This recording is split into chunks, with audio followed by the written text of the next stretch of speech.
community. We do actually believe in something called the civic faith, and so did the people who started the place, so we'll try to keep the faith tonight.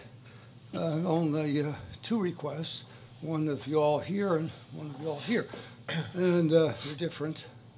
Of the people who've come to listen, if things occur to you that you think you want to say or comment about, my plan is to that we're going to go max 90 minutes, maybe shorter if we run out of steam. But my plan is around 8:30 to open it up. So if something occurs to you, you want to say, could you kind of hold it till that window? You will have an opportunity to express it, and indirectly, maybe I'll do some of you a favor, because it also means you'll have a little time to think about it before expressing it. Just never been known to hurt. Of the candidates, the only thing I would ask is, on my behalf, if any of you feel, since we're going to be kind of conversational style, that in any way I'm not being fair or you're being shortchanged in terms of opportunity to speak, or anything I'm doing is conduct unbecoming a moderator, then please say so, and I'll try to shape up. With that, the format we usually follow is opening remarks, and then in reverse order they were made, some closing remarks.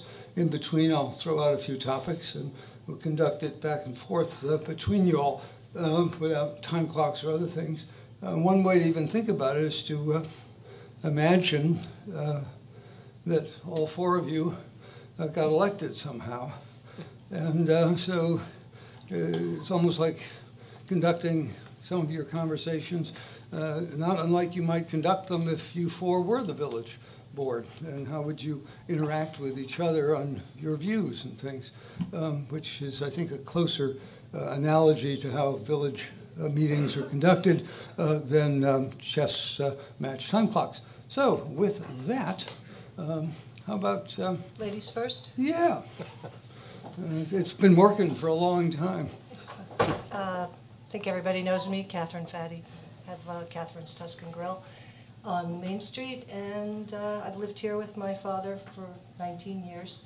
Michael and I had a discussion about running back when Terry Gibson was in town, and I thought about it, and I had said it at the museum honor. The museum honored me. I said I didn't know how to say no, and I was going to keep saying yes, and so I said yes to doing this too, and I said yes to get involved in village government, not village politics. I think there's so many things we could be getting done if we just put the politics out of the equation and work with our neighbors and our friends to get the job done. There's a lot of work and it's not getting done, and I think that Michael and I can do that, so that's it. My name is Mike Bowman. Some of you may remember me from last year when I was sitting in this chair. Born and raised in Cold Spring. Lived here my entire life. My family, my father was a small business owner on Main Street. He was an auto mechanic. My mother was a real estate agent. Later on, she was the town clerk for the town of Phillipstown. Actually, the court clerk. Sorry, I have to be accurate. Yeah. She has quite the sense of humor, which I've inherited, hopefully. Like Catherine said, we decided to run together, came together organically a few months ago, and it's all about village government, not village politics. I had high hopes after last year's election that things would change, and I just see the continuing on of different issues that were brought up and bandied about last year, and I don't see any conclusion to it. Things like Butterfield, issues like open government and transparency, and it just seems like we're having the same conversations over and over and over again. Like someone, we were going door to door the other day, they used the correlation to the movie Groundhog Day. It's like we're repeating the same thing over and over and over. My name's Donald McDonald. as a point of clarification, not Donald McDonald the historian, beloved historian, Donald McDonald the architect. I've lived on B Street in the village of Cold Spring for 23 years. When we moved here because the village was, it was 1991, and the village was small, it was beautiful, it was walkable, and it was affordable. And I still like to think that the village is like that today. Shortly after we moved here, we had a son, Connor, and very shortly after that, he walked into the door of the elementary school in this building, and even sooner after that, he was graduating and ringing the bell. And now he is, it was a wonderful experience at Haldane, 12, 13 years. He's now about to graduate from college, and I'm broke. As I said, I'm an architect. I've had an office on Main Street for a number of years. I also worked out of the house when Connor was growing up. And now, with a son off to college and getting near the age of retirement, I'm starting to see the village.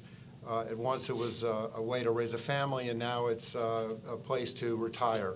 And so I'm starting to look at it a little bit differently. And so it's been kind of this arc of life of being a family, of retiring, of how a village helps you and supports you through those life events. And the village has been an amazing place to live all these years. And it still is that small, you can get your head around it, wonderful to raise a family, neighborly, walkable, affordable. And that's one of the reasons why I would like to run for trustee, because I would like to see, I think we all want to see, when we have so much change coming towards us, that we still retain the village that we love. Some of you may know, one of the things I've done for the last 13 years is I've been on the Zoning Board of Appeals. 12, I was chairman. And we'll get into that probably more tonight, but one of the things that experience gave me was helping residents negotiate the village codes when they were stressed because they were making additions. Sometimes they were, they had a family on the way, they had banks to deal with, and early on you realized that this wasn't rocket science. This was trying to take a code which could be sometimes unclear and confusing, and trying to make it so that people would understand it and that we could speed the process up fairly to give the public their say, as well as the residents, the owners of property, their rights, and come to a successful outcome. And so that leads me to my second reason to run is having been in the trenches for 13 years with people with the zoning code, I feel that it would be good to have someone like myself as an elected official to help rewrite the code, to update, rewrite the code to make it more like the village that we live in today. Thank you very much. Matt Francisco, moved here 11 years ago. I live over on Orchard Street. My day job that supports my local politics habit, I work as an EVP for the largest HVAC distributor in the Northeast. We have a footprint of branches from Boston to Washington. And for the company, I manage all the real estate transactions, technology, capital build projects, facility maintenance, and project management. So there's a lot of transference to kind of what you need to do with the village board and the running of the village government. And it has helped, Ralph's here, Bruce is here, Stephanie's here, to really have skill sets on the board that can really kind of jump in. We've got no money. I mean, it's a very tight budget. So, folks with professional qualifications that can kind of jump in and help really will help us make better decisions and protect the village. The board has accomplished a lot. There has been a significant amount of work. Not a lot of it is glamorous, not a lot of it makes it to the papers, but it is work that really starts to build the foundation for a secure future for Cold Spring. Things like access to Jaycox Ponds, easements to, so we can, use the water, the West Street pump station through Metro North, and and the chapel restoration. These things are very, they're very they're drudge work, they're long, they're not terribly glamorous. If there's a pet project you're looking at that isn't getting done, things take a very long time in government. There are things that we can get through quickly, there are things that we can't.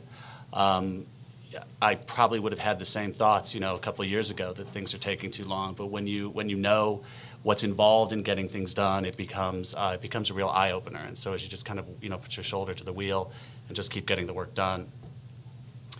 So with respect to a stable foundation, I think there's really the one thing that really means to me is really fiscal conservatism because the budget is so tight. I think that the board has done an excellent job over the years. Keeping, watching the bottom line. We have a lot of very large things to take care of in the future that I'd like to be a part of. There's obviously Butterfield and other development that could come up as we make room for new neighbors. Butterfield is happening. There's another large parcel, the Marathon Battery Plant. So I think that there are a lot of things that we can do to make those processes go a lot smoother. Understand what the zoning should be before a developer is interested, I think would help a lot. The zoning code update, not a rezoning, not a scary thing, but rather just something to make the code more user-friendly and to actually get government out of your life, oddly enough, is what it really is that the code was free. It was adopted in the 60s because it was somebody else's. Wasn't taken from a village like ours, as Donald was saying. So I think that there are things that we can do that can really actually get the government out of your life. Then there's also the relationship with the boat club that we'll need to address very soon. The boat club will come back to the village with their ideas about what they would want to do. They have a lease that's still in effect for 10 years. The question is whether or not they're going to want to rebuild. And so there's a lot of things coming up. We have a lot of capital projects that are coming up. So I think having skill sets on the board that can kind of roll their sleeves up and get involved will really help the village to make sure that we have a sound foundation for the future.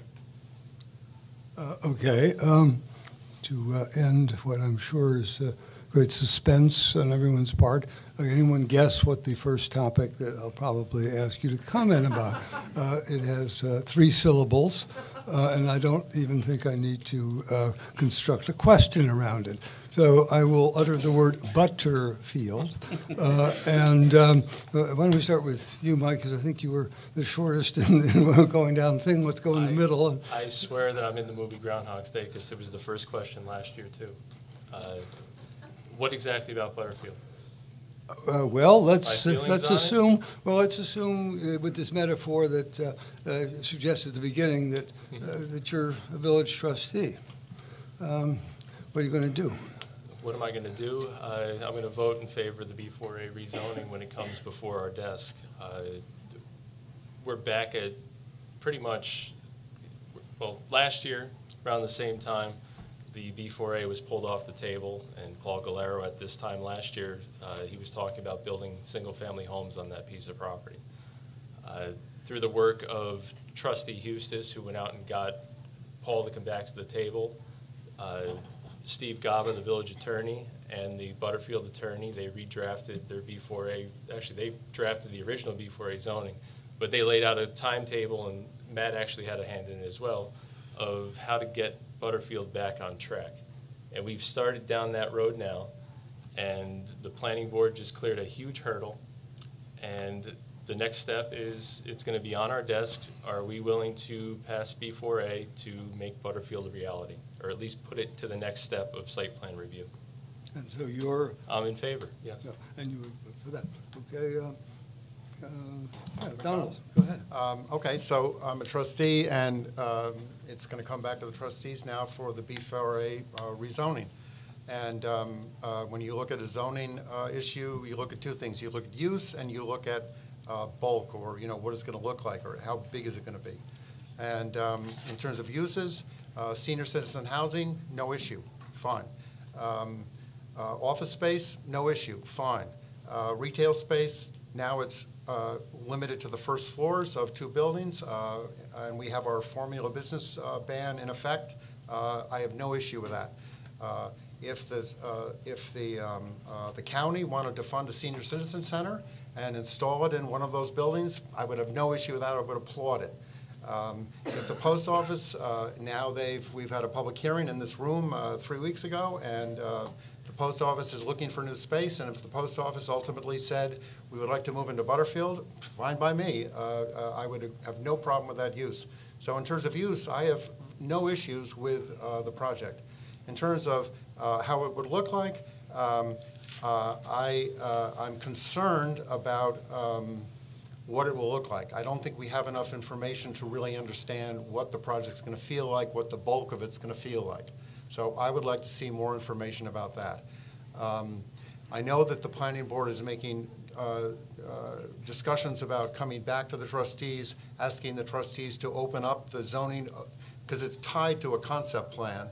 The zoning is tied to a concept plan, which is kind of locked down. And they want to open it up to give the architects and the planning board the opportunity to move the buildings and make it feel a little less dense than it does. Because one of the senior citizens buildings, as it's shown now, you know, it's surrounded by all asphalt. I mean, it just is, and we don't want that. That doesn't feel like the village of Cold Spring, and we want it to feel like the village of Cold Spring. So I would want the planning board to have as much opportunity as possible to work on this over time, as happened when I was chairman of the Zoning Board of Appeals with Paul Galero on the Cold Spring Landing. We had the planning board, the HDRB, the Historic District Review Board, the trustees, and the mayor all working in harness to push through and approve a project that we all ended up liking. And I believe that that process should happen here. The one other thing I would say is I know that the underlying reason why Paul Galero asked for the rezoning was he wanted mixed use so he could make the project tax positive. And for that reason, I am very concerned about that it will be tax positive. Now, the developer has proposed in his EAF what the tax revenues will be for the village, ultimately $60,000 a year. I have no reason to doubt that it's from the developer, but I think it's as a trustee, since it is the underlying reason why we're approving this, being asked to approve a rezoning, that it was in our rights to say we would like to see an independent analysis of those numbers to be sure that it checks out. It's not doubting Mr. Galero, it's just good prudence on the village part. I don't think it would take more than a couple of days for a municipal financial analysis to be done, and I don't think it's out of unreasonable to ask for. But I do think it's very reasonable as a trustee to ask for that. So those are my uses. I have no issues with that. I'm for Butterfield. I want to approve a zoning amendment. We want to get the project done. And I've been through it once already in the landing, and I know we can do the same here as long as we get all boards together, which frankly, I think we have now. So that's how I feel about Butterfield. Catherine? Excuse me. They must talk about this all the time in your restaurant. If the walls could talk. I, too, believe that the B4A should be passed. I'm a big fan of mixed use.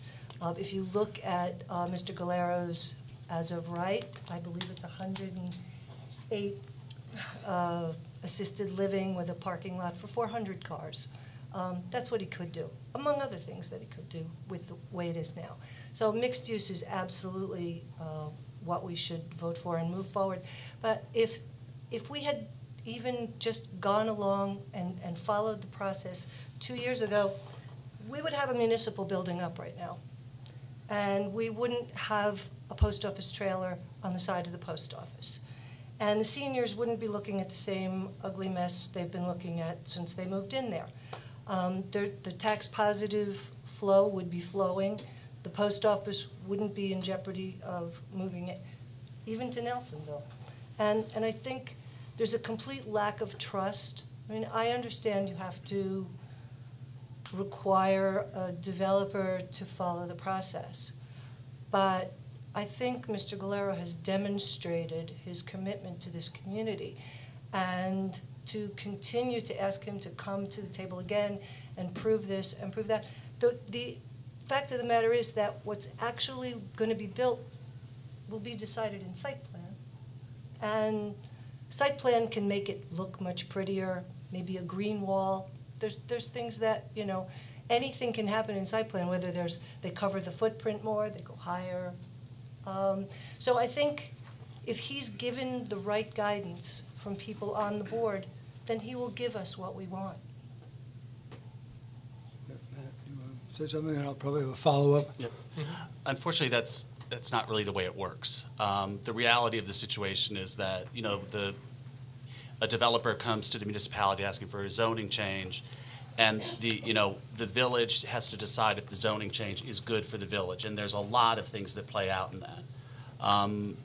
To say that you're ready to vote in favor of the B4A ahead of the planning board comments, ahead of any independent financial review, and based on the hope of a developer, which I think Paul Galero, I value that he is willing to come here and clean up that site. The site needs cleaned up. Mixed use is a great use for that site. But the only thing that really survives at the end of the day is really the documents, right, that support that project. The B4A needs to, I think that the planning board is going to meet tomorrow, on Wednesday again, about the comments on the B4A. They're asking for a significant amount of changes to the B4A. That will then come to the village board. The village board then has to decide what the right form of the B4A is. The B4A, as Mike had touched on, came out of when relations broke down back after the January 29th hearing, when relations broke down with the prior mayor. Two of us had independent meetings with Paul Galero and kind of came up with a B4A structure. One of them was myself. The other one was Chuck Eustace. So I think we've come up with the framework of a zoning amendment that protects the village. The question is, it has to then be vetted by the public. The public has to come out and say whether or not they approve of this. They'll see the site plan. They'll see the density. Things have shifted. There's been a lot of different plans. So I think, in advance of getting public comment back, I wouldn't want to say that, the B4A is ready to go. If the village says it's ready to go, if the village board says it's ready to go, the planning board says it's ready to go, and the village attorney, then we're ready to go. I don't have any question in my mind that we all support mixed use. We all support getting that place cleaned up. We support a senior center there. I want to do everything I can to actually make people deliver on their promises with that senior center. There's been a lot of promises over the years. I think it has gotten to a degree that I think that it would be fun to make sure that all these promises that are made are kept now.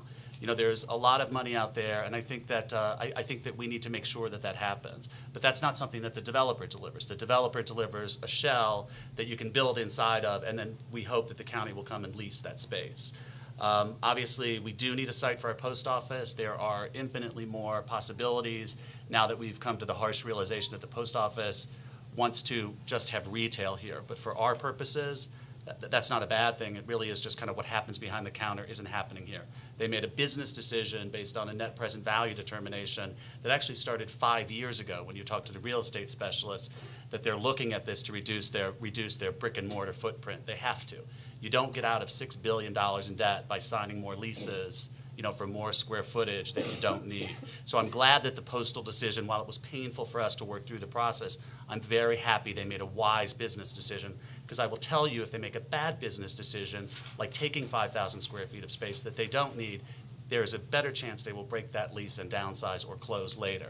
I think what happened now, while it's painful, it takes a long time to work through, it actually ensures that the post office will be here. They're committed to the retail. They make money at it. They've said that they're very committed to staying here. And then there's all the other things that we talked about over the years, as far as a public park with the sledding hill, the Copper Beech tree, and then space for consolidated services. Those things are all delivered. I think they're all good. So I think that if as soon as we do the final vetting of the B4A, which I think it's very close, we'll see what the planning board comes back with in their final memo. But I think the most positive thing that I've seen is, when I spoke to Mr. Barshaw, Paul's attorney, at the last planning board meeting, is he has faith in the process, and he has a lot of reason to not have faith in the prior process. A lot of you guys saw, kind of what was a real crisis of leadership and confidence, a year or so ago, that I think we have worked through. I think that, Ralph has done a great job allowing the autonomous boards to actually do their work, right? And in no slight to the prior mayor, I think in the first few years of the administration, there was great things that were done in the village, and it's a very difficult job that wears on anybody. So I think that the B4A is close to ready. I think that as soon as we get all those comments back, I think that it is absolutely going to happen. I think that it is good for the village. The question is really what's the right mechanism as far as papering it. Once we get all the comments back, and then I think we will be ready to go. And I think it should happen fairly soon. Have other view? I could make a comment on what Kathleen was saying. I mean, I agree that during site plan review is when the rubber meets the road in terms of the actual design of the units. And but I think with the plan, I think that when Elmsco happened and we had the Dunkin' Donuts issue, you know, it was like a big deal. It was like a wake-up call. And as it turned out, the timing was when the rezoning was being first proposed for Butterfield. And we had that, you could say, disastrous meeting about the zoning. It was January, it was hard. But what happened was we clamped down on the retail square footage. We got the formula business ban completed, and as a reaction, I think that people clamped down too hard on the layouts of the building in the latest zoning, B4A zoning, which is being proposed. And I think the planning board is saying we want to loosen that up so that during that site plan review, they have the power, they have the right to move things around, loosen things up a little bit and make a better design. And I would also hope that the Historic District Review Board is included in some of these discussions. I think it's a valuable board. I back that board.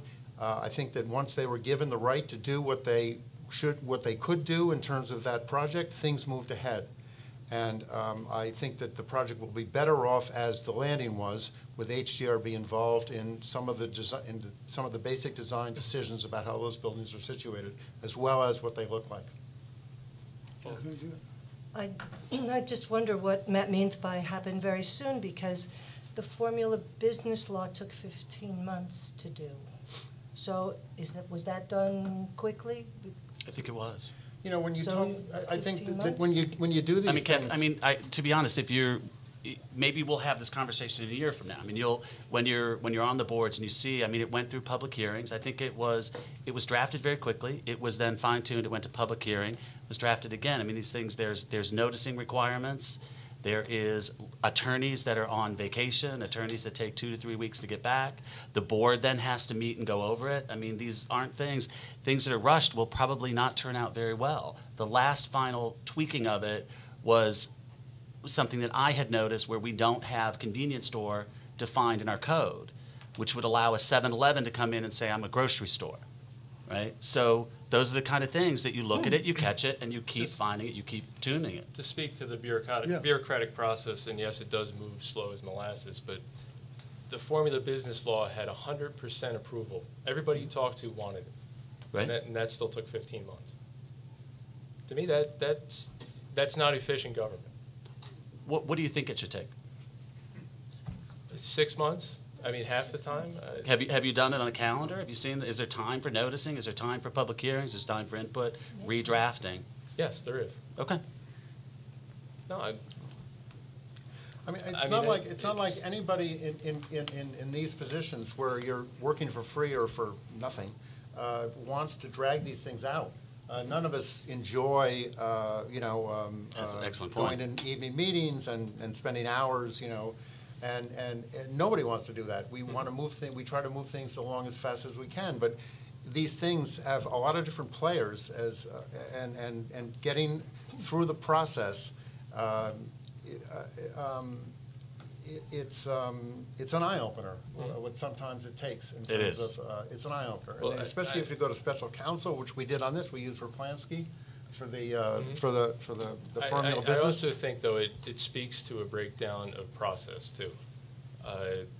When somebody brings a project before a board, there should be standardized processes across all boards: HDRB, zoning board, planning board. Like processes, like ways of notifying neighbors, things like that. I've seen as part of the HDRB now that is actually occurring, that we're having that discussion. That it's taken so long to get to this point, that worries me. But it hasn't taken so long to get to this point. The Zoning Board of Appeals has been working on, we've been working on streamlining our process and getting people through the process and getting people to understand what the process is when they make the application for 13 years. When I first got here, I had to, that was before FOIL, and when I first got here and I wanted to see the zoning code, they said, you have to fill out an application to see that. That was to see the law. I respect your So- time on the ZBA, but 13 years is not efficient government either. So, Serving on a I'm just- board is not, Mike, maybe we could, to stream, 13 years working on ZBA is No, not I efficient respect government? the volunteer time you do at the village, but 13 years to streamline the ZBA process is not efficient government. Mike, I think since you seem very clear on this, so maybe we should take a step back. Why don't you tell us what you've put forward while you've been on the HDRB to make the process more efficient? So we can better understand you. Well, I've pointed out instances where the HDRB has gone beyond its purview to bring them back. Just to say, before you were saying the HDRB has any say in the layout of buildings. They don't. The HDRB decides what the building looks like, how it fits in with the village And character. I'm suggesting that they did help in the landing in that respect, and I think that they could help in this. I know that it's not the way it's standard done, but I think in this it would help. And I know that's going to be votes, and I don't care. I just think for myself, I firmly believe that having them at the table will help the process and get it moving forward quicker, and we'll get a better project for it. That's what I think. Okay. Back to Matt's question with the HDRB. We're right now becoming part of the conversation. I've only been on the HDRB for 8 months. So in 8 months' time. That's enough to do a local law, so, according to your numbers, 6 months. So We're actually help us understand. We're actually undertaking a rewriting of the HDRB standards and the design guidelines. So I guess, I'm not going to take personal credit for that, but I'm one of 4 members who put that forward. So yeah, I think that's actually efficient in the 8 months that I've been there.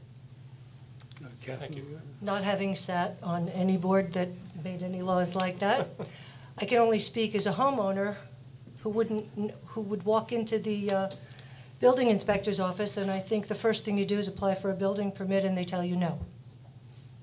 It's a very positive experience, I'm sure. And then they direct you to this one and that one and the other one. In all the years I've been here, I've never heard one person express any working knowledge of any of that. They don't know the first place to go, or they only know the first place to go. So when you talk about how the laws are enacted and what the boards do, the first thing you have to do is help the people understand what they have to do as part of the process, because, somebody brings a sign, it takes 3 times at the HDRB. Why? You don't know either, but because it No, needs to be upgraded. I can answer that question I know directly. you It's because, the process wasn't followed and we allowed an exception in the rule, and we shouldn't have. But the zoning, the planning, or everything, anything that requires someone looking at your house or allowing you to do it, the general public is misinformed and left to sort of weed it out themselves, and it should really be out there for everybody to see, clear as a bell. No, maybe I know the building inspector, maybe I know this guy. But just to kind of put a close on that, we're moving in the right direction with that. The conversations are happening among all the boards to kind of level out the playing field as far as processes of application and what you can expect, through the process. The notification part of it is, to me, it's like a no-brainer. I don't know why that hasn't been done in the past. If somebody has doing a project, one of your neighbors, the fact that not everybody in the neighborhood isn't notified, and that there's not a sign out there saying what's going on. That's a great idea that I think is coming before the boards now. I'd like to actually, just so, when I was liaison to the HDRB, I put that forward. I sent them photos of signs, that I think the neighbor notification is the biggest transparency issue for the HDRB. I think, with the issues, with the shed, if you get neighbors talking earlier on, it's likely that you can have disagreements that don't end up in disputes. I agree 100%. And I think that neighbor notification is something that you guys could do very quickly. Well, one thing that I'm trying to understand is I'm actually not a Cold Spring resident. I live in this unregulated, strange place to the south. It might make some difference or help me understand where you're coming from, as I say. Do you believe that there is a systemic problem with the current distribution of review and authority that requires a comprehensive overhaul of how the village approaches development? Or do you believe it's a matter of reforming at the margins, as they say, and having a different sense of the process? Is this a deep-rooted systemic problem or a matter of a different approach to implementation? I think there's definitely a need for update. The HDRB is a perfect example. The code dates back to the 70s, and it's antiquated. It doesn't take into account for new materials, polyurethane materials and plastics on buildings and that kind of thing. So yes, it's systematic in that sense. It also, as part of the rezoning right now, that needs to happen to make everything come up to speed with the comp plan so we can fully implement it. Now's the perfect time to be doing all these pieces. So it's systematic to a certain point. I'm not saying, and don't get me wrong, I'm not saying that anybody purposely is doing anything to stall projects or do anything like that, but the evidence is there. I mean, there's a lot of unhappy people in Cold Spring right now. So what specific things in terms of structural reform would you suggest that would make the next one and the next one and the next one? You're suggesting that just about anybody who gets into the business of trying to get anything done is just facing an uphill slog. Are there specific changes in the way Cold Spring goes about reacting and responding to initiatives that you would fundamentally change? Is there something you would eliminate or alter in the process? I think standardizing the processes like we were discussing is key to it. And help me understand, what does that mean? It's almost like the customer bill of rights from a few years ago. It's when you put an application into the building inspector, you can expect A, B, C, or D. You know where your application's being routed, how long it will take, and what the next steps are. And that's the way it is now. It's exactly the way it is now. You're just talking about what it is now. Excuse me. That's how the village code is written. That is not how it's implemented. And the ZBA is a perfect example. You hand an application to the building inspector. He looks at it. He reviews it. He says, okay, you need to be referred to HDRB. You need to be referred to Zoning Board of Appeals. You get a referral slip. He tells you you can go to Mary. You can get the application for ZBA. You can get it for HDRB. I know ours tells you precisely what you're going to need to do, what you're going to need to talk about. We even refer some of the state literature. Mm-hmm. People can come in, and I know HDRB, you have the same thing. Yes. And so when you talk about we want the standardized process, and then you describe it to me, you're talking about precisely the process that happens now.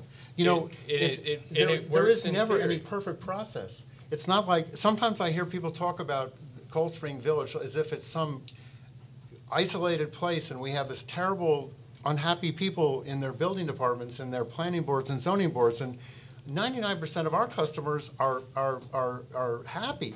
We get them through quick. There's always going to be some issues that are going to be tough and difficult and wrangly and get in the papers. But and we still do our level best with those. But 99% of the things that Matt was saying, nobody hears about, and it goes well. And you talk about all these unhappy people. Maybe I'm living under a rock, but I don't. In the world I live in, I don't see a lot of unhappy people. I see you unhappy. I don't see a lot of unhappy people. Two quick rebuttal points. I sat through an HDRB meeting with an unhappy applicant that caused the resignation of one of our members. Because she didn't fill out the application properly. She didn't even read the instructions. She came in and she thought that, it was going to be, I don't have to do what everybody else has to do. That's the way I understand it. Mike, that's completely exactly what happened. Not how it went and down. They said we want to cooperate, we would see more information, and Secondly, if the process is working the way it is, how do we have a shed hearing for over a year? Simple. How did that project occur? Simple. Because our zoning code has so many trapdoors and so many unclarities that it can be challenged in, like, in this case, 35 different ways. And our board has to take everyone seriously. Why? Because they are going to issues that are unclear, and it's exactly why I'm running, because we don't want to see another shed. We want to get the code updated, get our noticing updated, get our procedures updated, so a shed would never Are happen these, again. the trap doors that you described, though, are they new, or have they been there for the last 14 years? They've been there for the last they've been there ever since the code. Why haven't they been fixed? We have been trying to get them fixed. Who is we, We're and waiting how for- have you gone about it? Well, I'm I don't just know, curious. I have a spreadsheet that we've kept, the ZBA has kept all through my tenure there. It's actually part of the comp plan in an appendix. And it shows about some of the issues that we would resolve in the code, where the problems are and how we resolve them, or suggest to resolve them. And it's always been that we have to get the comp plan done before we do the result, which makes a certain amount of sense. Now that's about to happen. And now that's why I'm running, because now we're finally at the point where we can marry with the comp plan and change the zoning, update the zoning for the way it is today. This is why some of the things take so long, though, because, you know, we could have done it earlier, and we did do some things earlier. Some of the emergency things we did do, but the big stuff, we had to wait for the comp plan. So now we're at that point where we can do it. Complaints. It's frustrating, but it's reality. No, well, the comp plan has been in effect for over a year now. And they just went and got a grant now, which I admit that when you read the application, it's like, where's the Village of Cold Spring in this thing? But to its credit, the village board said, we want the money, we'll only consider the issues here. It's not a policy document for us. We'll still get the money, which is what we need. Are we continuing on this? We're getting off. No, because I have more questions. Yeah, I haven't made a comment. Since it's I don't- an issue of fundamental underlying importance, not only in itself, but the discussion of it from my point of view brings forth pretty well what the underlying things are. So I'm looking at this conversation more as a kind of an exploration of underlying problems that may or may not exist than a debate about the specific, whether there should be a tree over here or not. And I'm finding it somewhat helpful, and also giving me a sense of a bit of how you all handle issues and relate to each other and function, because this is just one issue, one time, but this is what you all have to do night after night after night. So I'm kind of looking at how I feel about you as my representative, for example. So I'm finding this kind of useful. Can I- I'll can I close ask- it down at some point. But Can I ask one yeah, follow-up? sure. though? You referred to me as angry. Donald, I did? I've only met you once Oh, I'm before sorry, I previously. didn't know that I said But that. I'm curious. Why do you think I'm angry? I don't remember even saying that to you. You said it 2 minutes ago. I apologize. I didn't mean to I say mean, that. I'm one of the happiest human beings. I live in my hometown, which is the greatest town in the entire country, and you know, I have a beautiful fiance and I have a 10-year-old daughter. There's nothing else I could ask for in life, and all I want is for my village to heal itself. Is what it all comes down to. Because I'll be honest with you, I'm sick of the divisiveness and the divide that's happened. And I mean, the whole issue with the ZBA, that has been spun out of control to, I mean, it's been made into like a Hatfield and McCoy mess. And it really isn't. It is exactly what you said, is the breakdown of process. But how is that a ZBA issue? ZBA I mean, can't- it's we a can't neighbor pick and choose dispute. Who comes to us. It is not a neighbor dispute. Well, It's been made into a neighbor unfortunate. dispute Right. by the Made into it. newspapers. Zoning board, and, Thank you. By the newspaper. Exactly. and. At the end of the day, Who's quoted in the excuse me, newspapers to feed the can I newspaper? please finish my thought? At the end of the day, it's about two families who share a backyard with one another, who the newspapers have divided into make them into the, like they hate each other. And I spend all day trying to think about how are they going to come back together and live neighbor to neighbor after this is all done. That you're going to have to raise that to the petitioner. Talk to her. No, because Talk to him. it's not neighbor versus neighbor. It should be neighbor No, it's versus not. village It's not. and neighbor It's the versus petitioner. village. It's the It should petitioner be a- bringing it should be a- the bringing it the should be a case to better- the It ZBA. should be a better I- zoning code. Process disagree. It failed should be a both zoning of code them. which has more definition, and it should be You- more you- set processes, which actually have You now could started write to a happen. Greek tragedy with what's going on with that shed. You know, I'm not trying to be funny. well, you're an observer. I've lived it for 2 years. I'm actually an active participant Paul has because I'm a lived it. taxpayer of the Village of Cold Spring. And at the end of the day, someone's going to have to pay. Another reason why we want to update the zoning code, so we don't have a shed problem again. One of the reasons why I'm running. You look like you wanted to say. Well, there's so many things you want to say, you know. And I agree with Michael. The whole shed issue has gotten and spun completely out of control. I know all the parties involved in one way or another. I've met Paul and his wife, and I mean, you can see the pain in their faces, and it's it's economic, it's neighborly, it's the paper. Everything has sort of pulled everything in a direction opposite of where it should be going. There's no healing, there's no resolve. It's, they've both been wronged by the process. Well, that actually leads me to a question that was kind of rattling around my mind. I don't quite know how to put it, but I think there's a fairly widespread feeling that I've heard expressed in various ways from various directions that some level of comity or cohesion or a common civic purpose seems to have frayed or eroded. And, It wasn't like this when I moved here 20 years ago. that's like this when I was exactly a kid. the statement I hear over and over again. It wasn't like this It before. was a Springer versus a carpetbagger kind of kidding around thing. And then something really funny happened. A different pizza parlor opened. You remember the white bag Pizza and versus the stuff, brown yeah. bag? That changed. But, I mean, you can say it's the papers, but it's really your own heart and how you feel. You can allow papers or pizza to divide you. Amen. So, I mean, and just to speak to the papers, I sincerely feel that right now the village is being run by the papers because our elected officials are so reactive to anything that's written in either paper. It's completely upside down and backwards.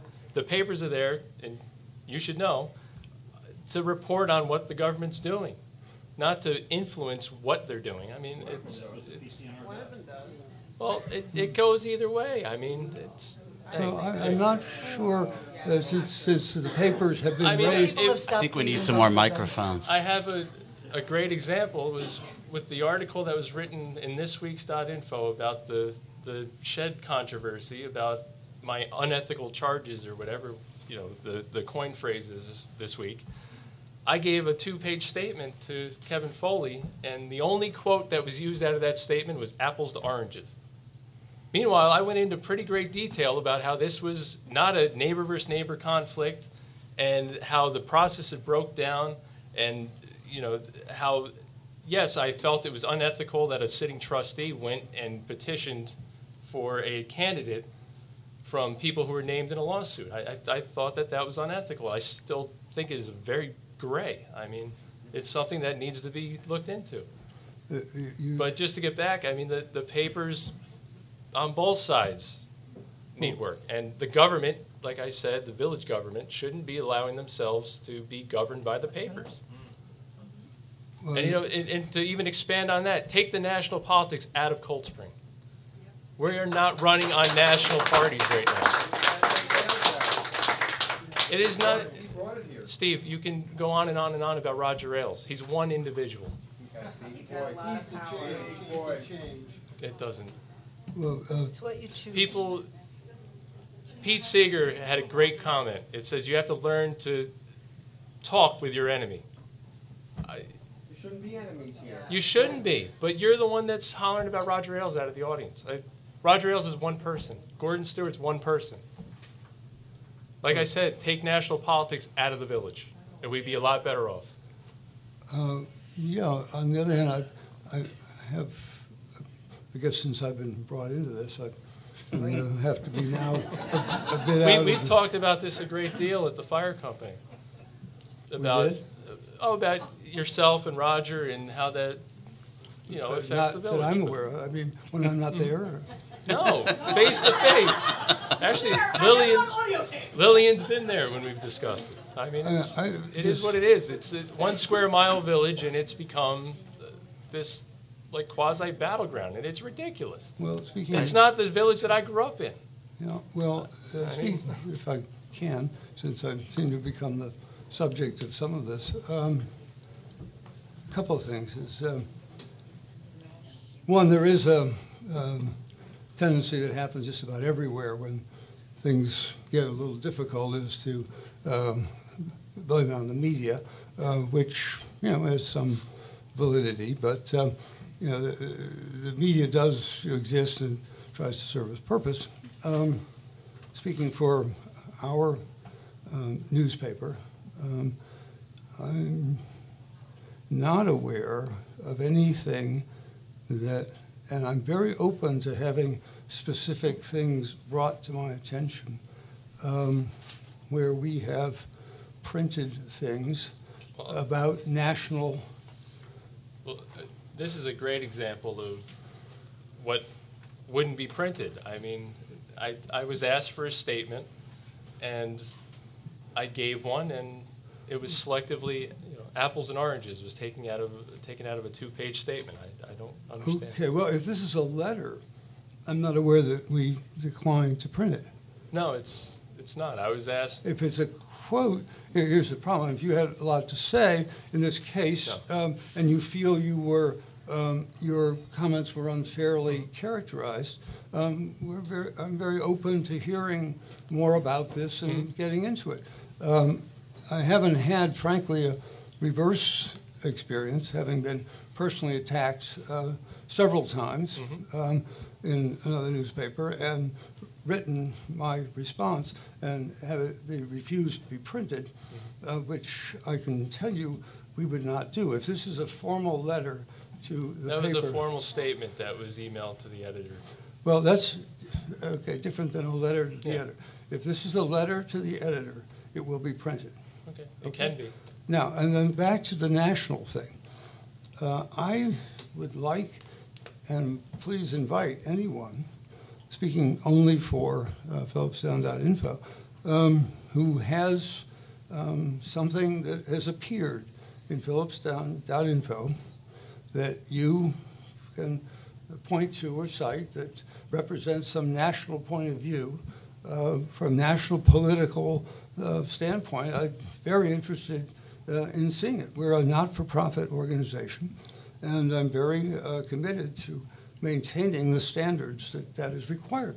So if there's, I'm not, honestly, and I'm pretty capable of being reasonably self-critical. You can't spend 4 years with Jimmy Carter and not be pretty self-critical. If you're not, he will see to it that you are. You're inadequate every day of your life. And if you have a 14-year-old girl, that reinforces that. But if there's something anybody finds that they feel is written from the point of view of a national agenda, I'm not aware of it. We don't reprint things from other national news outlets. I just not there. And I think that it's just an open invitation to please cite that. If this is a letter, I don't see that we would not print it. So if this is a letter of the editor, we'll run it. Can I just ask the people on the panel, do they agree that national politics should not be on the village board? We all come up with our own party That's a names. fair question. Anybody want to comment on that? I don't think national politics is on the village board. I haven't heard the village board talk about anything about national politics. I think that I would like 2 papers in the village that had an editorial page, but in their reporting, it was strictly reporting. That's what I would like. Well, we, for example, we don't have an editorial page Even better. at all. I remember the old PCNR didn't have an editorial page, and that's what we loved about it. It was you go to the letters of the editor to get the opinions, and that was the greatest part of the paper. We have no editorial page. And I wish that we had that day now. We haven't had one from day one. Actually, And, the best part of the old PCNR was Coos Corner with the sports reporting. And it was great. Just to It clarify. defined small village. It did. defined Yeah, absolutely friendliness. It defined what we were. It Well, absolutely to did. the extent I could try to define what we attempt to be, it's kind of like be as much as possible what the old PCNR was. That's really it. And the only direction I've ever given is to try to put out the best, fairest paper we possibly can. And if you, again, anyone has specific instances like this where you feel we have strayed from that essential objective, then please bring them to our attention. I will promise you this. Any letter that is written to us, no matter how critical of us, if it is civil and coherent, we will publish it. I honestly cannot say that I've had that experience with the paper that has personally attacked me. Just to get back And to my knowledge, we have never, and I hope we don't, personally attacked anyone. Well, I will happily do that, but I think you'll recognize that there was some attempt to sort of imply that the problems we're facing, everybody seems to acknowledge this, that there's a sense that things have changed. Okay, then I asked, why do you think that is?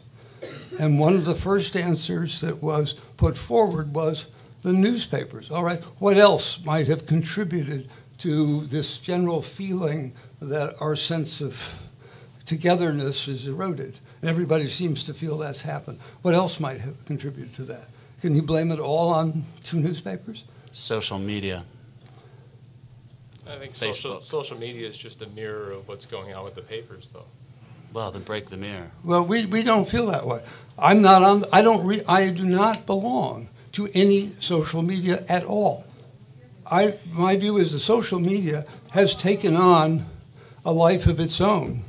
It does not influence us. We want to hear from the candidate, Mr. Stewart. Okay. Well, then Well, please I'd say that I think that. try to that, not make me the issue then. A couple of years ago, I think that there was a lot of infighting amongst the village board about how the boards, the planning board, the HDRB were going about their procedures.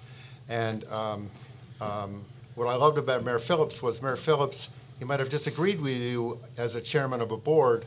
He might have disagreed with what a board was doing, but he would back you. He would back you right down the line. And I think that Mayor Falloon I think he does that, and I think that's one of the reasons why you've seen this pickup in what's going on with Butterfield. And I think as trustees, I think we'd all agree that the boards, we pick the people on the boards well, and then we support them. And they do what they do best, and if they all work together, we get results. Mm-hmm. It's been shown. Anthony Phillips, he was a former Marine, so the chain of command played a large component of that. He didn't meddle in the boards, like you say. Ralph Falloon is a firefighter, president of the fire company, chief. Same background that I have. I have a great respect for chain of command and for letting the boards do their thing. Yeah, we agree. Well, let's turn the question around. Since there seems to be general agreement about this fraying, what would you suggest doing, aside from closing down 2 newspapers, to do about this? What would you do? Start a third one, though. I honestly don't believe that the newspapers themselves are the reason why this phenomena exists. It's easy to export that onto them, but regardless of which one it is, I don't think that's why it happened, is that we have 2 newspapers. This company that's fraying has got to be about more than the fact that there are 2 newspapers. What would you do about it? It's a microcosm of the national political landscape. And down to the fact that a lot of the people that I talk to feel like nothing's getting done. Just like nobody feels like anything's getting done in Washington. It's sad that it's come down to this level. How to fix it? Yeah. Communication. Amen. Yep. Catherine and I are going door to door. We knock on every door. We'll listen to anybody's opinion, and we'll do our best to represent everybody. I can't say the same. Matt, I sat in your kitchen last year for 45 minutes around the election. I don't think we've had a discussion since. And I've emailed you, and I don't feel that same ability to go out and who wants to talk anybody.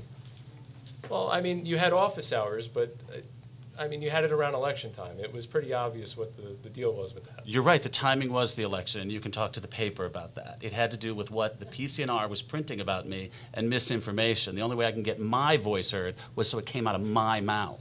So you used the village hall and taxpayer-funded electricity and everything else. I'm a standing board member. To answer charges from the newspaper. That's the perfect example of what I said earlier.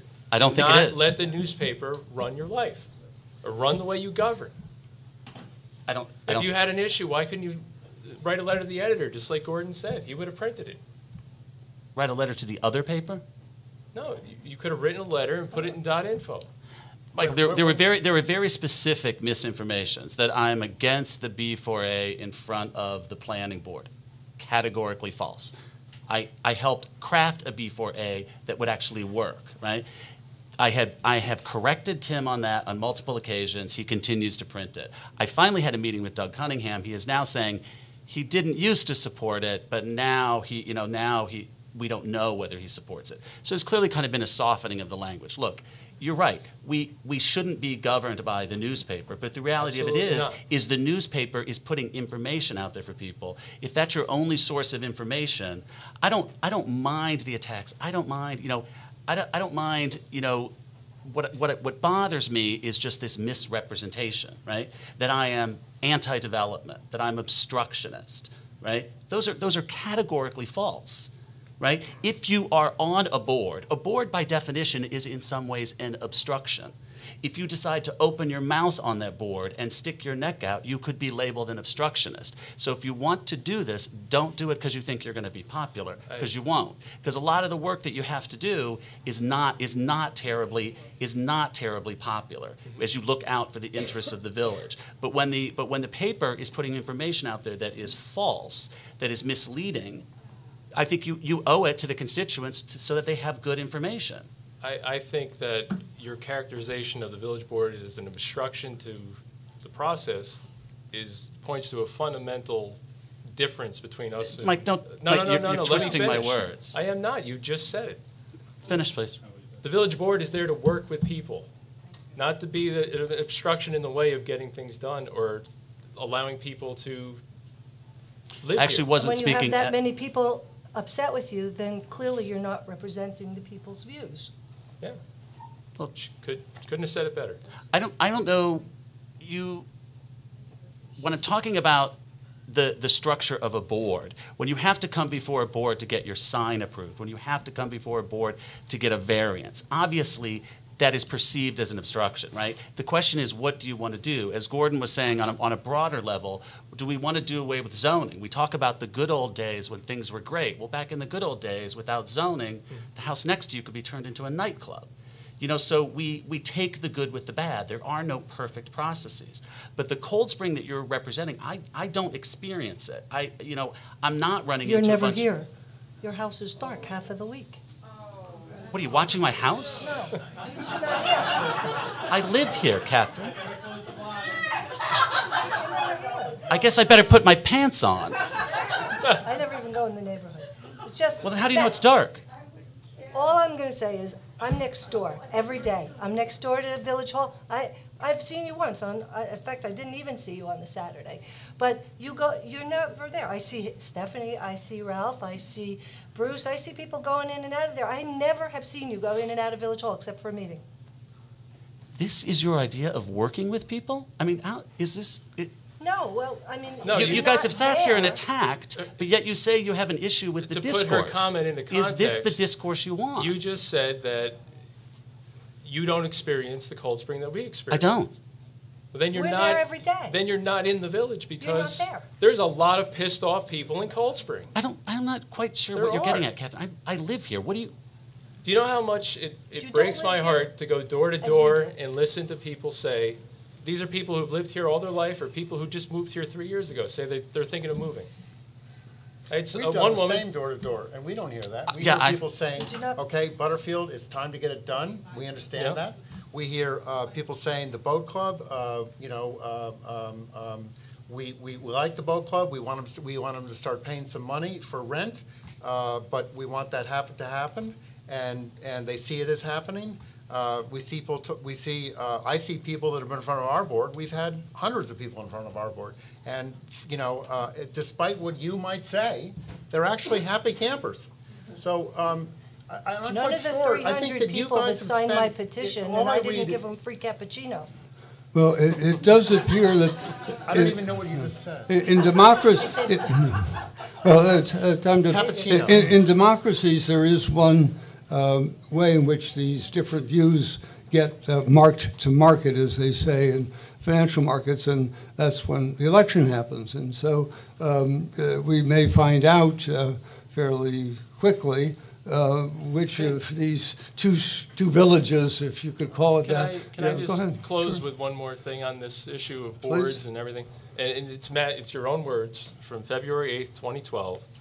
I really respect the work of such boards as the HDRB, Planning and Comprehensive Plan Boards, and Zoning Board of Appeals, Francisco said, but they're supposed to be serving us, and some seem to get bogged down in the endless wrangling, dragging projects along, and acting in ways both inefficient and inappropriate, as well as inconsistent. At some point, he said, you have to make a decision. You have to do your due diligence and move on. Right? Do you feel differently now? I think the boards are functioning. I think they're functioning much better. And I think what I didn't understand was there was interference. I think when the boards are left to function as they are intended, as autonomous boards outside the sphere of influence, they function. So it was Mayor Gallagher's fault. Look, there was the I would say I'm probably the trying to second understand. year. Mike, everybody saw the interference. Everybody saw the I know firsthand. reinterpretation That's what of the. brought me to of You were village the standing board up and meetings. complaining about it. yeah, I yeah, was. you were You there. were one of I the mean, most vocal. I was actually the first to opponents on it. stand up and complain about Right. his issues on open government and transparency and the open meetings law, all things that are still going on. And you've had 2 years to rectify. I don't think we have a transparency issue. I think the issues that have been brought forward are spurious. Can we go to a transparency question, Yeah, perhaps? you raised the transparency thing, but I do have a commitment to the folks here to let them say something, some of whom kind of chimed in anyway. So let's have a little I just- transparency and then. One quick yeah. example. Yeah. The village board, their last meeting, had a one-page agenda with maybe 7 bullet points on it. The town of Phillipstown, their monthly meeting was 42 pages long, the agenda, because they provide everybody with every action item, every resolution. They are to a T with the open meetings law. Why can't the village of Cold Spring do it? Practicality. We have one village clerk. They have Tina Mirando. They have an assistant. They have significantly more administrative staff than the village They does. also have more going on. Well, for instance, that night, there was Phil Hefner who had water from the firehouse and. Which is From another the issue firehouse- that has been going on for numerous years, at least 3. Well, whatever, it's coming in his living room, and he reached out to the village board, and they put it on the agenda, and they dealt with it. And, and then the They tree also, committee. he also missed reached a- out to the missed a- village missed a- board missed a- last year and put it on the agenda, and nothing was done Well, about it. What I'm You saying know what is that they happened? they It got resolved- warm out and they everybody resolved forgot about something, it. And it was maybe not on the agenda that you saw, but they were trying to resolve something and help a resident. And see, I don't know why using the open meetings law to beat up on a guy who's getting drowned is necessarily a good thing. And I think that that sows kind of distrust. I really do. The open meetings discussion had nothing to do with the firehouse or Phil Heffernan. It had to do with them going into executive session to get rid of the comp plan We're chair. talking about the agenda thing now that you just brought up. Yeah. And the same with the noticing for the tree committee.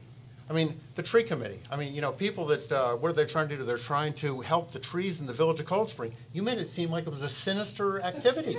It's the I mean, point. it's just, The point it's is like, that well, open give me a meeting break, law requires you notice a meeting. It doesn't And I matter. hear you. I guess what- what it gets to is And- consistency.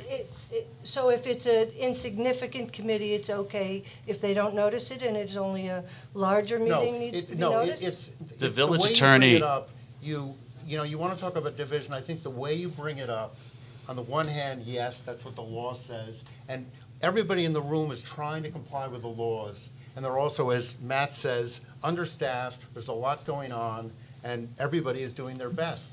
And you paint it as being this train wreck. There's a pattern. And it's not really that way. It doesn't seem to be that way. And I think you see a lot of people dedicated trying to move the village's agenda forward. Well, And- it's- and just by you know, this whisper campaign of secretness and you know, not following some of these issues, it hurts. Getting up at an open meeting and asking questions about executive sessions and the open meeting law, that's not a whisper campaign at all. It seems to me completely political. And if you did it, you know, 3 months from now, that'd be one thing. But the way Donald, you time I've been questioning the open meetings law at the village level for 3 years.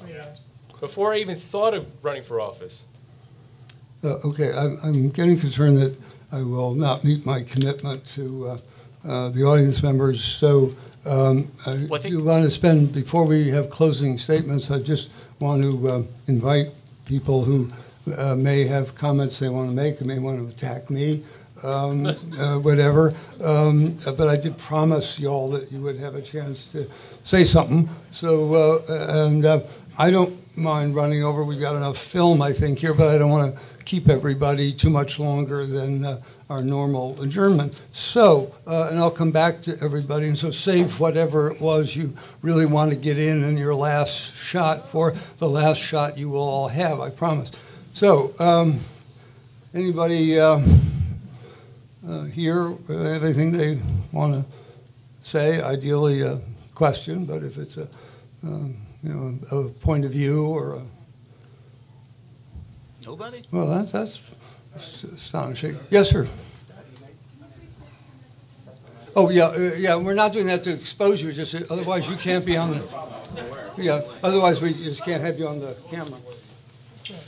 Good evening, neighbors. My name's Thomas Ambrose. I've been living here for approaching 10 years now, and here's my question/comment about what I'm seeing here. I have been attending village board meetings for 8 of those 10 years, fairly regularly, and I've witnessed the transition from 7 years ago when it was a very closed environment, and you know, I would be chastised by the mayor for asking simple questions, to what we have now, which is a radically different political process. And what I'm witnessing is 2 candidates who have not served in public office for the village, pointing fingers and complaining about the problems that are intransigent in the board. But you're not offering anything other than lip service. You're not offering concrete solutions to these problems. It's easy to stand here and say, you're doing this wrong, you're doing this wrong, you're doing this wrong. It's hard to do. Having witnessed it for 8 years, it's not an easy process. There's lots of people and lots of problems that face the village, and not a lot of resources to address it. So rather than casting dispersions and claiming impropriety, what do you both propose to actually do, not just lip service, but actually do to fundamentally make good on the promises you're making for the village of Cold Spring? First of all, I'm going to work with the village clerk to either, all it takes is a document reader, a PDF document reader. They have a copy scanner. You feed the documents through, it emails them straight to yourself, and they get posted on the village website. It's as easy as that. Wait. My question is, does Mary know how to do all that? Do you already have the software in place, and are you going to be adding extra time to her day to do that? They have a copy scanner. And to get to your initial point, I've served on the fire company board for 8 years. That's a village office. I've been a volunteer in this village 24/7 for the last 10 years almost. That's not answering my question, though. No, but you accuse me of not having held any office. I'm now on the HDRB serving the village. I said did not service in the boards of the village board is what I said. Regardless, No, I you still said my the village question boards, still yes. my question still Yeah, no, remains. all of the tools exist in the village office. They have a copy scanner. Okay, so that we other pay than for, other we than lease. scanning PDFs, what are you going to do? Make them available to people. Other than scanning PDFs, what are you going to do to solve the other It's problems? as Because easy it's not as about that. it's not about just papers being fed into a scanner. There's a dynamic on the board that neither of you are addressing that both claiming are faulty. However, you're not explaining how it is. The only dynamic on the board that I have issue with is that they don't work together well. That's what I'm saying. You're claiming that they don't work together well. How are you going to fix that? We're going to PDFs are elect not gonna 2 new fix that. representatives who will work with the current ones How so? in a much more better and efficient way. How so? How so? Yeah. I've known them since I moved here. I mean, I have a very good working relationship with Bruce. I've worked with him ever since I opened the restaurant. The seniors get their hot dogs for the picnic from me. And, you know, whatever they need. I'm right next door. In fact, last week, when the no parking signs were all over the place and nobody knew why, I called. They were very helpful. I just walk in, you know, I mean, I have a great relationship with Ralph. There's, you know, it's very easy to work with people that you've known for as long as you've been there. And as I say, I'm right next door. So it's pretty easy to have a conversation. I've grown up here. I've known Bruce Campbell my entire life. I've known Ralph Flume my entire life. I've known Stephanie the past 2.5 years.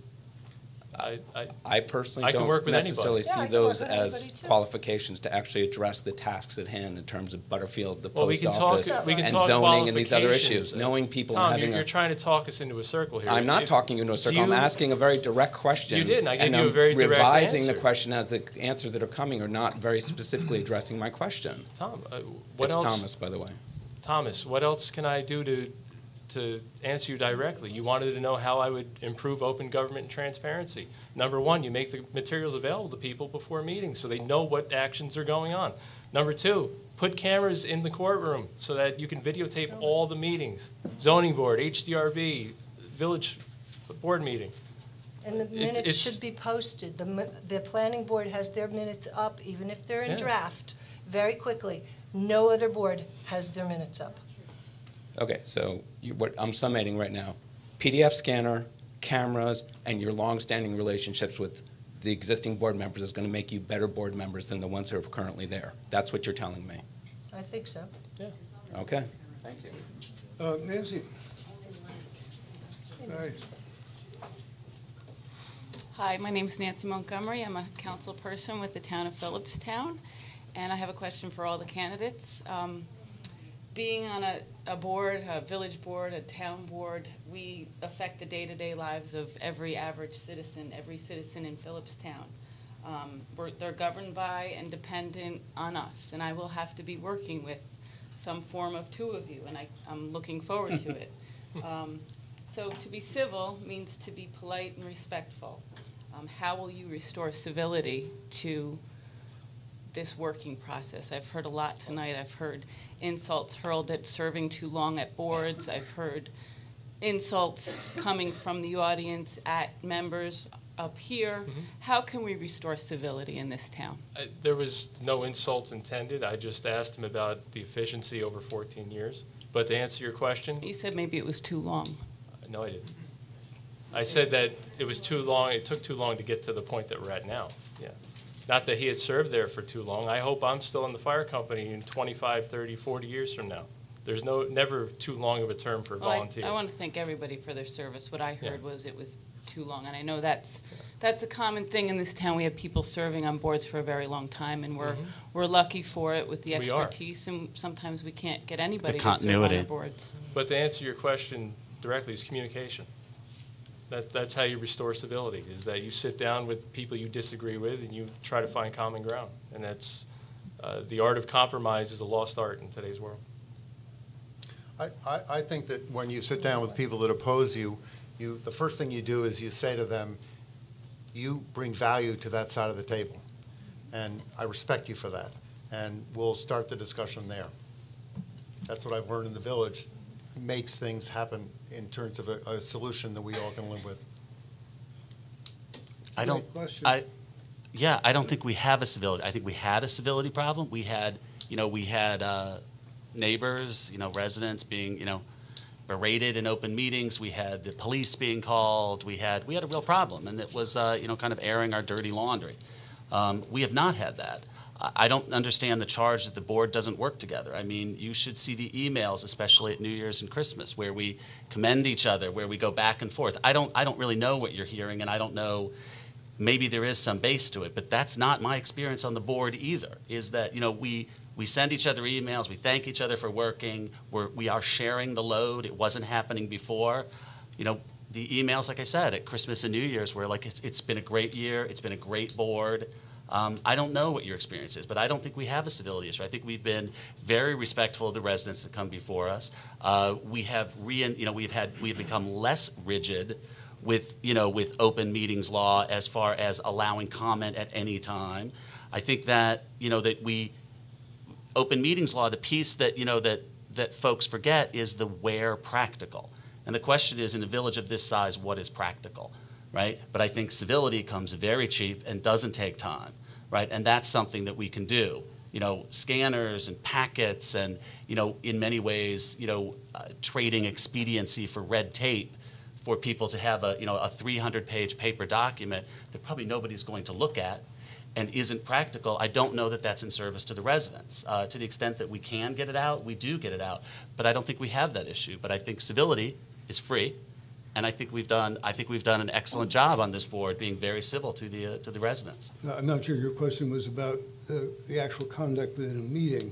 On the meeting and amongst the board, and obviously there was a problem in the past, and from what you're saying, it's been cured. Look, I mean, this is a job that once you start doing it, and especially at the at the CEO level, which in this business that's the mayor, right?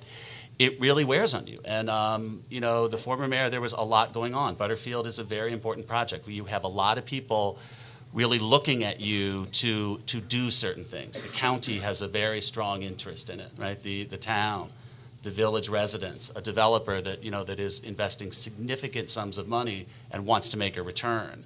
So that's a lot of pressure, and I think it wore on him. The concern is you're at the brink of entering into the public discussion with the zoning and with Butterfield, and that's from my experience with our zoning. That's when it can get quite uncomfortable, and wrong information gets put out and insults get hurled, and accusations are made. So it sounds like the working boards are communicating in an effective way. I think they really and are. when the public enters that realm, hopefully it will continue. Well, there was a meeting a few weeks ago with the boat club at the VFW that didn't seem to be very civil.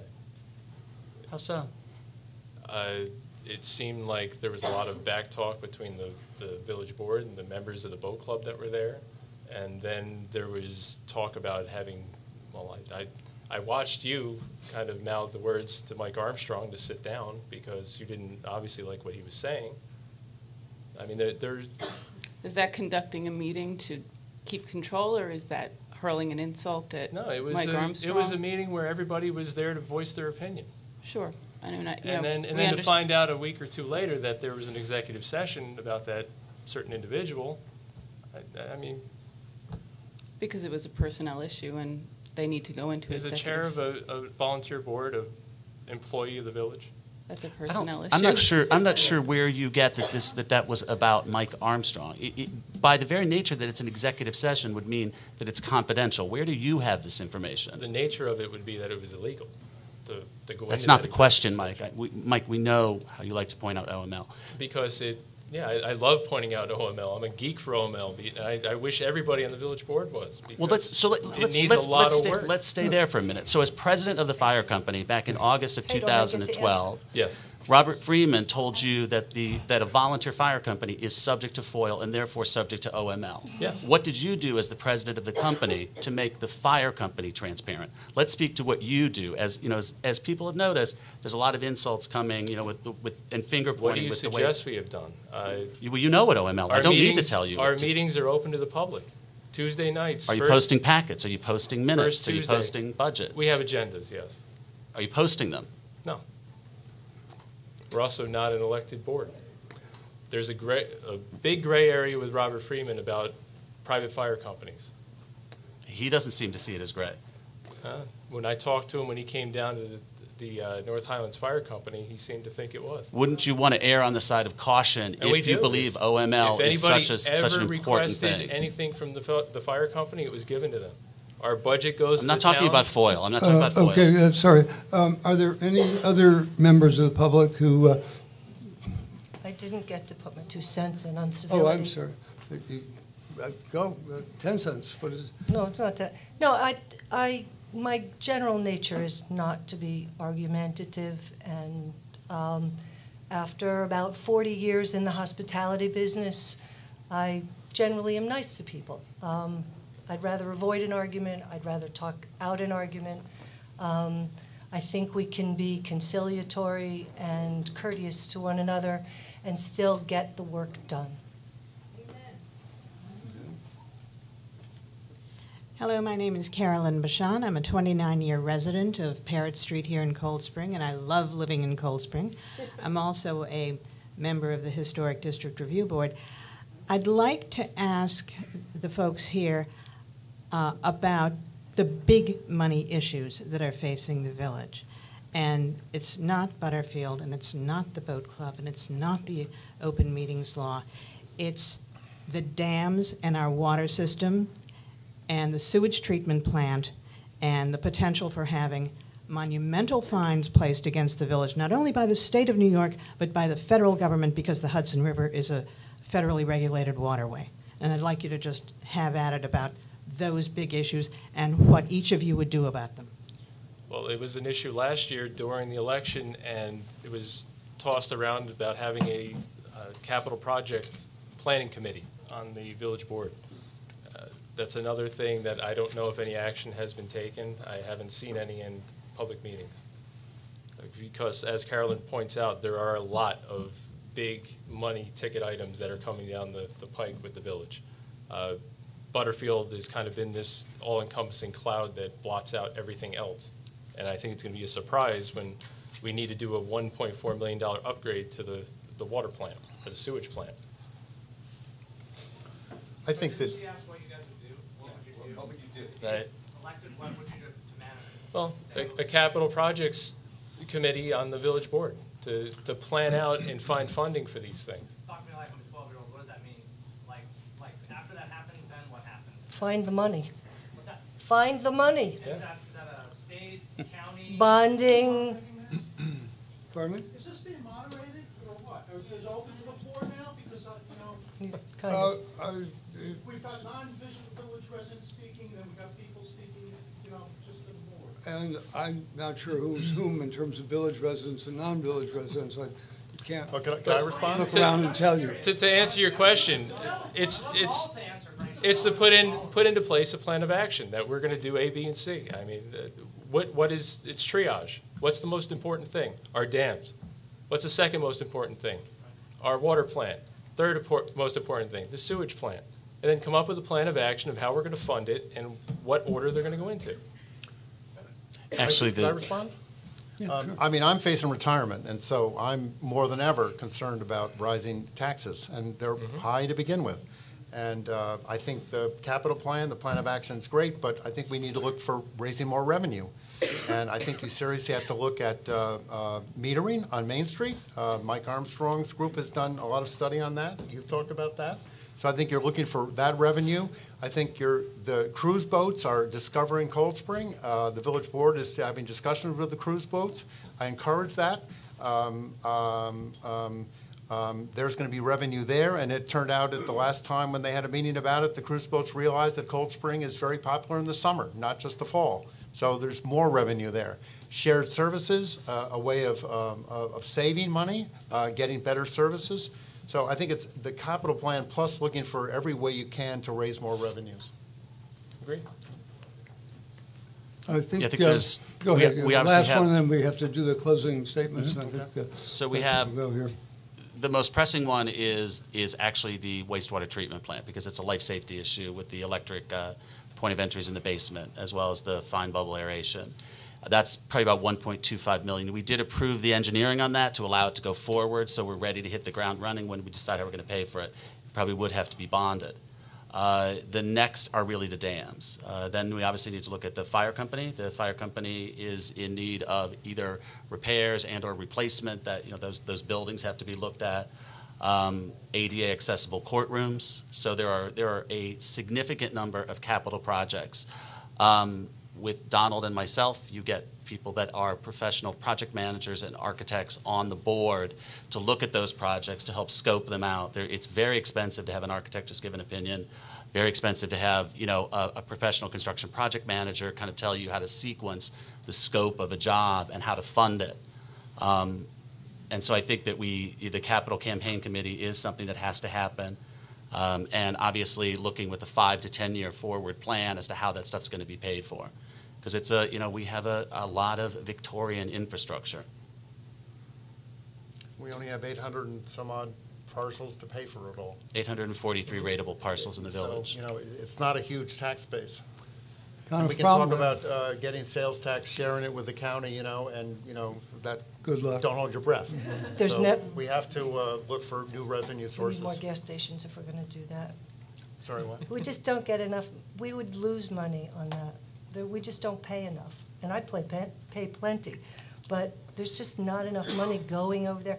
On the other side of the county, they have a million gas stations and car dealerships. They pay huge amount of sales tax. All the more that we reason could why never. I wouldn't be depending on that. No, we can't. You know. I mean, I've But it's always. not to say that we wouldn't keep asking or Since keeping the I worked discussion with going. Mike on the parking study, I've been a huge fan of meters, and, you know, in that day, it was $180,000 a year revenue, Mike, and I think probably it's about $250 now. I mean, that's a real revenue stream for us, and it would really help, I think, the C Street getting that all together, although that happened, and then they seem to The have village not figured come out back to that the table. it's 120 grand a year to service the debt for a new firehouse.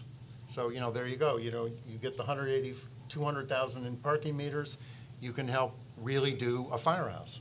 So it's a real income. We have a lot of work You to can do. really fix a dam.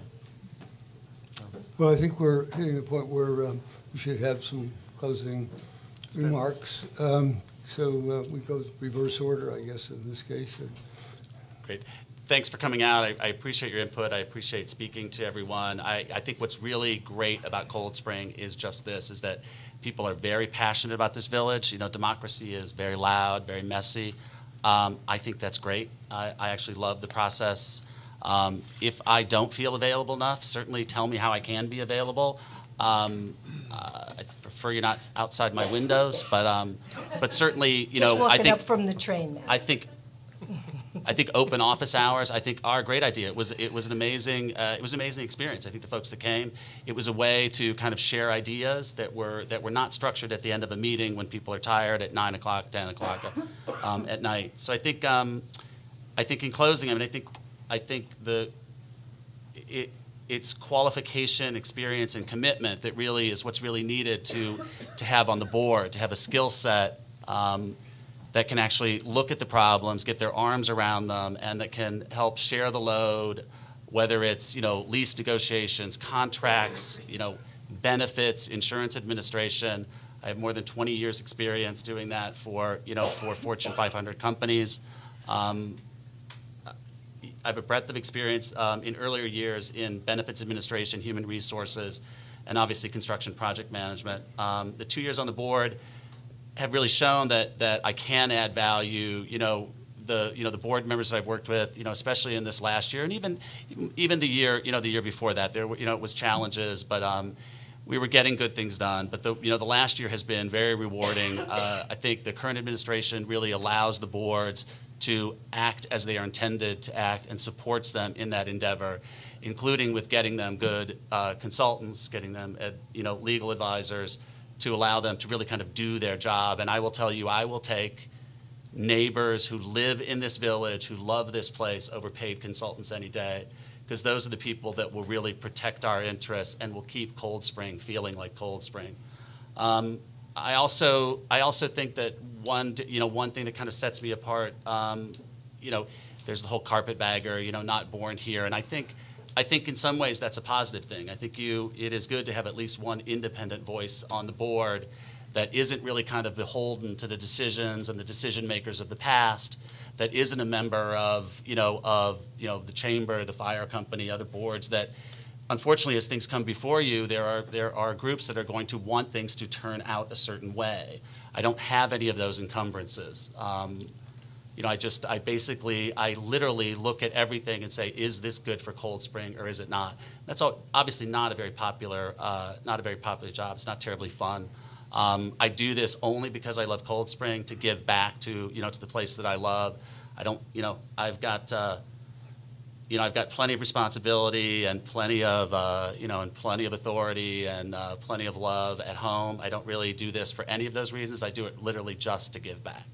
I think that we have been successful in creating a transparent, accessible government that encourages citizen participation. I think that I like the folks yelling out from the meetings. I like that, that public comment doesn't even wait till the end. And I think the boards are functioning, and I think things are happier. I don't see a Cold Spring where everybody's unhappy. I didn't have that experience. I applied for a variance to build my garage. I went through zoning. I got the variance. It was pretty painless. I was very surprised because, I was putting it literally, very close to the lot line where it originally existed. And it was, I first went to Mary. Mary said, apply for a building permit. You're going to get denied. Then when you get denied, you'll get referred. It all went just like that. So I don't have that experience. So maybe I lack the cynicism to look at all of this stuff and say it's all broken and it all needs fixed. I don't think it's broken. I think there are a lot of really good people out there doing very good things that care about this village. And I think this board works very well together. And look, I'd love to get approval from the board to show you all of our emails from like Christmas and New Year's, where we were saying, it has been a great year. I don't know what people are saying, in private, and I don't really play into this old Springer, new Springer. I've got people that live in my block that have been here for generations, that that have been to my house for dinner, that have been to my house for parties. I have not experienced that, and frankly, I'm not going to look it out. I'm not going to search it out. I'm not going to try to find it. Because there's a Cold Spring that I know that is people coming together, and yes, sometimes it's loud, sometimes it's messy, but it's because they care about this place. Thanks.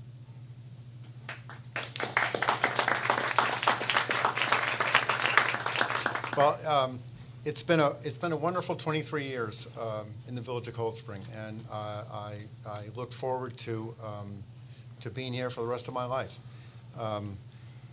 Over the years, I've been involved in a number of activities. The first thing I got involved with was Tots Park. The village trustees decided that they wanted to move the Tots Park down to Mayor's Park, and we got into a brouhaha about that. But ultimately, it ended up with a very respectful negotiation between Tots Park people and the village board and the Mayor Phillips, and we designed a Tots Park that exists today, and it was great for our kids, and it seems to be great for kids today, and it was a wonderful feeling, and it taught me that as I was saying to the other question, when you grant value to the people on the other side of the table who might disagree with you, outcomes are possible. I was involved with the Historic District Review Committee in the early 90s. They didn't have guidelines, and so it wasn't the 70s, it was the 90s when we wrote the guidelines. And there was a standard by which the people in the Historic District and the board could discuss projects that came in front of them. And now I'm getting old because now the Historic District Review Board wants to update them because it's been so many years. So that's gratifying, actually. Then I became on the Zoning Board of Appeals, and a year after I became on, I became chair, and it's been 13 years, and it's not true to say that. It took us 13 years to make the process fair or transparent and fast, or as fast as it could be, and certainly not for everyone, but for the vast majority, it only took a little bit of time really to make things streamlined. But I think as new things happen, new legislation happens, open meeting law, it changes this and the other. You're always, if you're on a board for 20 years, you're going to be making the process better because you've always got to be adjusting to what's happening, what's coming down the pike. And also how, certain things that might have been important 10 years ago may not be so important today. And our standards change. So you're always adjusting, you're always changing to try to make it as friendly, as user-friendly as possible. Our board even goes to where we don't even meet on the third Thursday of the month a lot of times. We'll meet on a day which is convenient for the applicant to help them get through. We just redid the paper notifications just so that we could get people through in a month if they were all ready to go. And then we also, over the years, we've seen the problems with our code and where it has hurt people and where we have more people coming to us for issues that we shouldn't have, or people coming to us with unsolvable issues because the code's not clear. And we've kept track of them, and going forward, when I look at updating the code, I think that it's a critical thing, and I think it helps to have an elected official on that board. because you always want to have a board like that answerable, at least in some part, to the people as it's being written, and then obviously when the village board does vote on the final zoning code update. So I thank you all for coming, and I thank you for listening, and I thank the paper for putting this forum on. It was very enjoyable.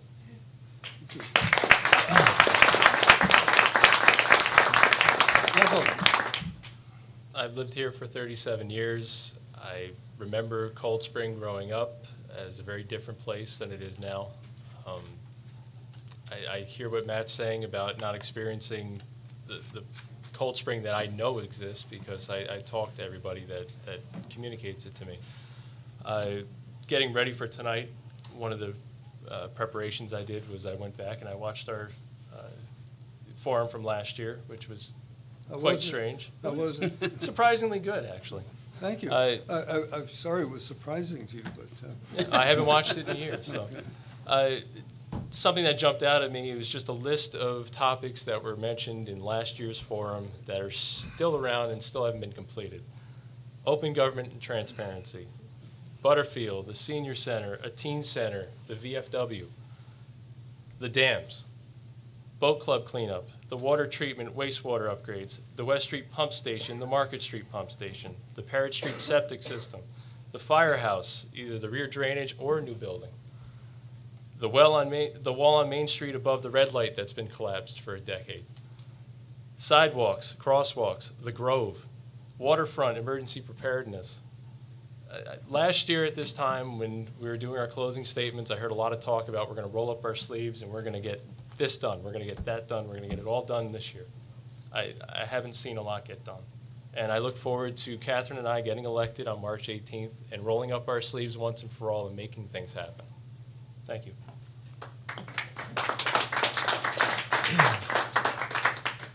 When when someone asked Mike initially why he wanted to run with me, he said he liked my work ethic.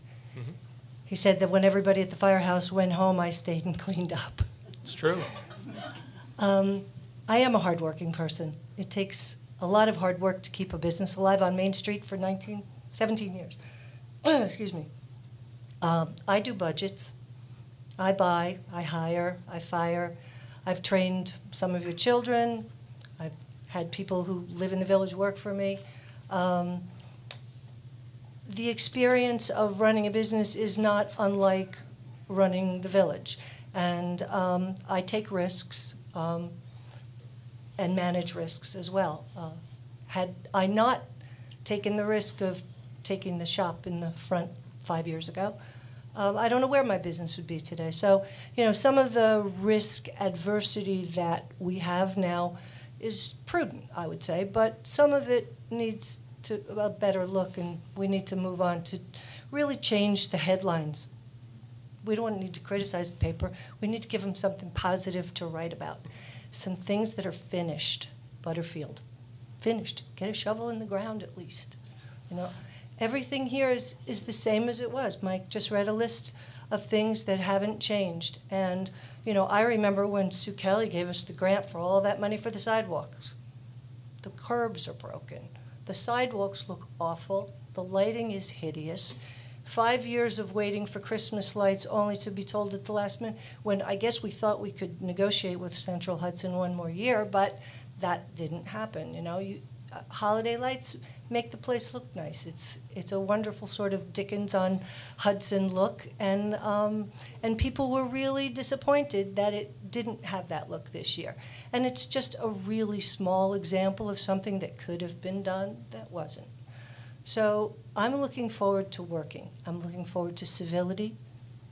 Whatever the composition of the board is, I can work with them. I have all kinds of people in my dining room. I have Gordon in my dining room. I have Roger Ailes in my dining room. I have a lot of different people in my dining room. I get along with all of them. And I can work with anybody in this room or anybody that's elected to get the work done and change the headlines. Thank you.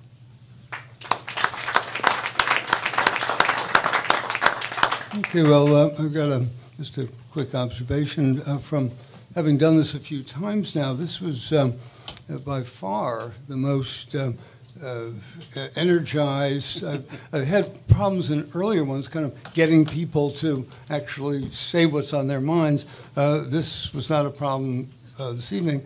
And the reason why it might have appeared under-moderated was intentional, because these are the people that you're going to evaluate in order to represent you. And there will be no moderator when they do what it is they do. So rather than have me attempt to do that, I wanted them to show you what it is they might do as your representatives if you choose to vote for them. There are 4. There are 2 seats. So by definition, there's a kind of a musical chairs. So one question we might ask is, what kind of music do we want to listen to while the music's playing? And I think we do have some choices about whether that music is something that we care to listen to or is pretty unpleasant to listen to. If it makes you feel any better, and it should, having had a number of years in New York City government, if we think things are a bit contentious here, you might want to spend an evening at Community Planning Board 6 in a place like New York City. So while things have perhaps become a bit testier in some areas since I've been here, this is still pretty darn wonderful in terms of places to be and love. And as a last resort, I think one thing everybody in this room would agree on, regardless of political or personal or anything else, is the concept of individual responsibility. So if one is concerned about civility, there's a really quick, foolproof, fail-safe way to deal with that. Speak and behave civilly. And if you take responsibility for your own remarks, then civility will not become a problem. So I don't think that's beyond any of us here. And with that, I'm very grateful that everyone has come tonight. I'm grateful to be able to live, function here. And do repeat our pledge that if you have anything that's civil and coherent, we will, without question, print it. And look forward to however things, the musical chairs fall out when the music stops. I just think we all hope that we can listen to the most sort of enjoyable and pleasant and music until that happens. So see you all around the village. Thank you for hosting.